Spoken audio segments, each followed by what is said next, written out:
Graças a Deus por essa oportunidade que Deus nos dá. Nós estamos aqui e pretendemos aí trazer um comentário dentro desse capítulo 4 dessa disciplina que nós estudamos. Por motivos justos, nós acabou aí sem estar fazendo esses comentários.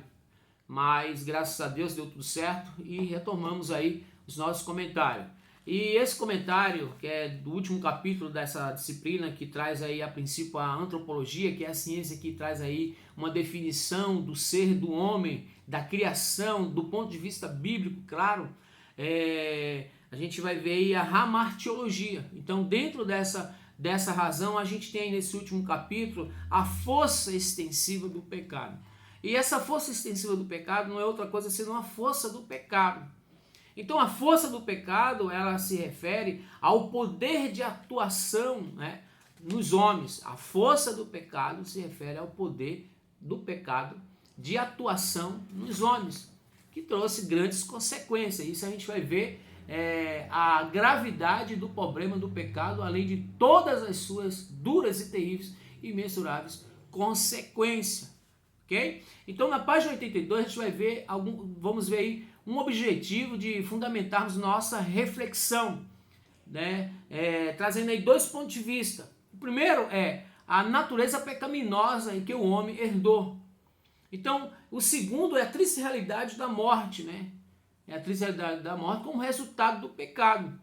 Então, dentro dessa natureza pecaminosa que o homem herdou, a gente vai ver que tem na página 82, tem uma referência bíblica. E a referência bíblica traz lá Efésios 2 e 3, eu quero ler para vocês aqui, que diz assim: entre as quais todos nós também andávamos nos desejos da nossa carne. Né? Observa aqui, está falando de carne. Eu não vou entrar no assunto da carne, eu vou ficar da natureza, dentro dessa natureza que nós herdamos e dentro aí dessa triste realidade do pecado. Ok? Do pecado que é a morte como resultado do pecado. Então, vou tratar rapidamente sobre esses dois assuntos. Então, se referindo à natureza, a gente vai ver que nós tínhamos uma natureza. E conforme a Bíblia fala, é uma natureza que nos afastou de Deus. Nos afastou de Deus. Como diz ainda, a gente vivia, né, nos desejos da carne, fazendo a vontade da carne e dos nossos pensamentos. E éramos, por natureza, filhos da ira, como os outros homens. Se você for lá no início, no versículo 1, você vai ver que agora nós fomos vivificados, ou seja, estávamos mortos e agora estamos vivos. Está se tratando agora de uma vida espiritual, porque agora, através do vivo, do caminho aberto, né, por Cristo Jesus, na cruz, na sua carne, no seu sacrifício, agora nós temos acesso a Deus. E agora fomos vivificados. Nós somos vivificados, ou seja, temos vida de novo. Vida de novo. Voltando um pouquinho lá para o princípio, Deus fez o homem para reinar. E o homem perdeu esse direito de reino, de reinar. Mas Jesus Cristo agora nos dá de novo esse direito de reinar. E agora nós temos vida, e vida com abundância espiritual. Então nós estávamos mortos. Então essa natureza trata-se de quê? De uma morte espiritual, que nos arremete para fazer as coisas da carne, as coisas deste mundo, a buscar somente os prazeres deste mundo. Mas agora vivificado nós estamos. E aí o versículo 2 vai dizer assim: em que no outro tempo andaste segundo o curso deste mundo, segundo o príncipe da potestade do ar, do espírito que agora opera nos filhos da desobediência. Ou seja, em outro tempo nós andávamos assim, mas agora nós estamos vivificados. Mas Deus, que é riquíssimo em misericórdia, pelo seu muito amor, que nos amou, estando nós ainda mortos em nossas ofensas, nos vivificou juntamente com Cristo. Pela graça é salvo. Então agora nós, em Cristo Jesus, fomos vivificados. Então a gente vai ver aqui que após uma breve definição dessa natureza do pecado que nos trouxe a morte espiritual, a gente vai ver aqui, opondo-se ainda na página 82, a gente vai ver aqui, opondo-se a essa triste realidade da natureza do pecado, é isso? As Escrituras nos falam sobre o novo nascimento, e a gente vai ver isso aí com exatidão, lá em João, o Evangelho de Jesus, que João escreve, a partir do capítulo 3, versículo 1 até o 7, é justamente uma prosa que Deus tem com Nicodemos sobre o novo nascimento. E Jesus deixa muito bem claro que o que nasce na carne é carne, mas o que nasce no Espírito é Espírito. Amém? Então agora nós vamos para essa triste realidade que é a morte como resultado do pecado. Falamos aí dessa herança, né, que nós temos, que o homem herdou na natureza, que fala-se da sede do íntimo, né, onde fica localizado, né, essa natureza, ok? Então a gente agora vai para esse segundo ponto, que é a triste realidade da morte como resultado do pecado. Então a gente sabe, é muito importante esse capítulo 4 e os irmãos precisam ler, né? Precisa ler a apostila, acompanhando sempre com a Bíblia, as referências e com reverência, né? Examinando as Escrituras e com reverência diante de Deus, em oração, se for possível, em jejum ainda, buscando um conhecimento, uma sabedoria da parte de Deus. Então a gente vai ver que a realidade da morte como resultado do pecado. Essa é uma triste realidade, ok? Então, no entanto, nenhuma assusta mais a humanidade do que a morte, ok? Lamentavelmente, as consequências do pecado são inúmeras, isso? Inúmeras e terríveis.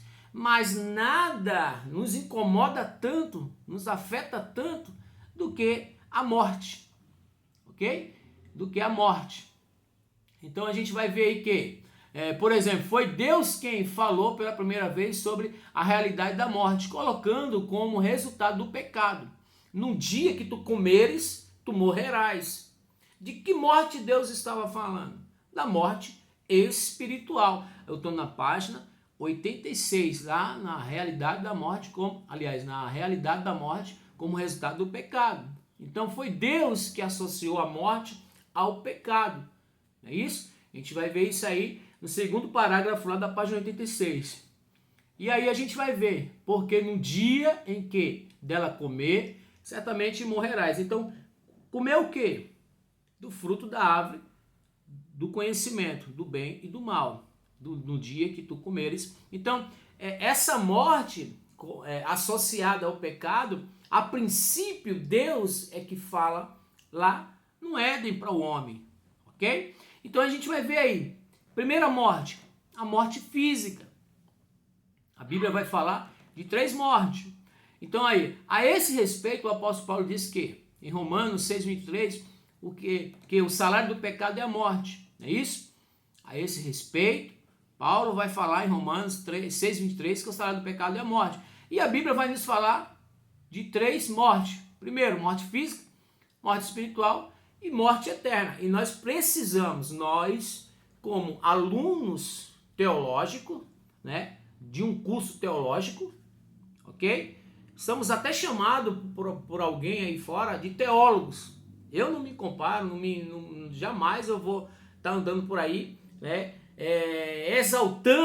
me exaltando, nada disso, porque há uma responsabilidade muito grande, principalmente, né, de termos propriedade em determinados assuntos.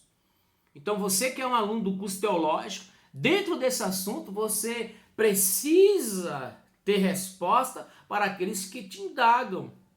Então tá aqui, nós precisamos saber, a Bíblia fala de 3 mortes. E aqui tá justamente se referindo às 3 mortes.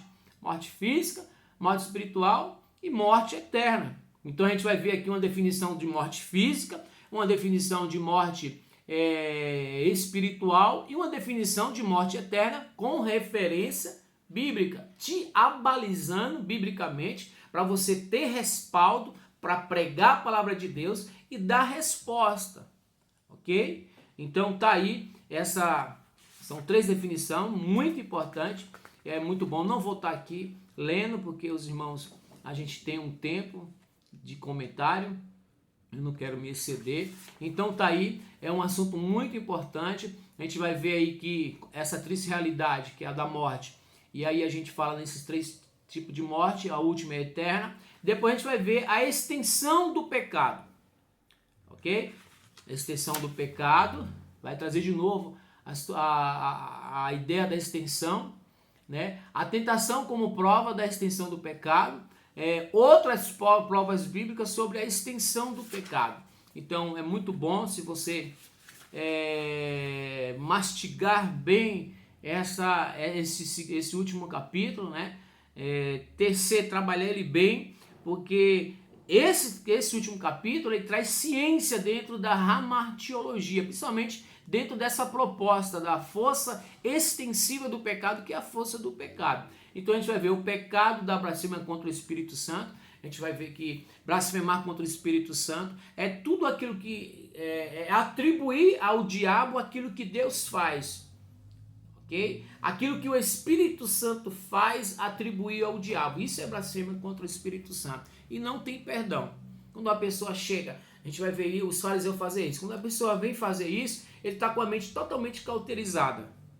Um outro pecado que não tem perdão é justamente não perdoar. Ok? É uma visão que nós temos. A Bíblia fala que o pecado que não existe perdão é justamente a blasfêmia. Então, a blasfêmia contra o Espírito Santo faz parte dessa força extensiva do pecado. Então, você não perdoar, né, não te dá o direito também de ser perdoado. Não que você tenha direito, mas uma condição de ser perdoado, a condição de ser perdoado é justamente perdoar. Então, o fato de eu não perdoar, me traz a consequência de não receber perdão. Ok? Então tá aí, deixa aí esse comentário para você.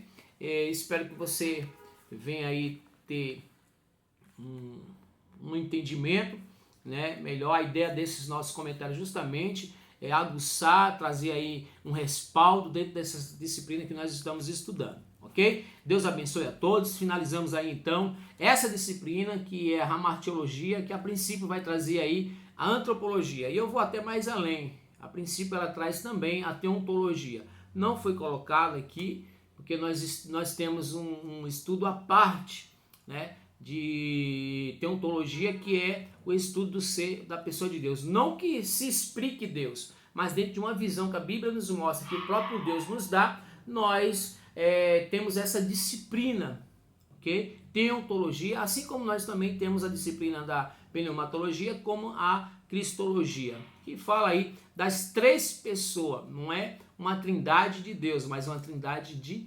pessoa, que mostra um Deus, ok? Deus abençoe a você. Espero que você venha nos compreender também. Somos que nem você e costumamos deixar a desejar, mas a graça de Jesus Cristo é aquela que nos alcança, ok? Deus abençoe e a paz do Senhor. Até o próximo comentário.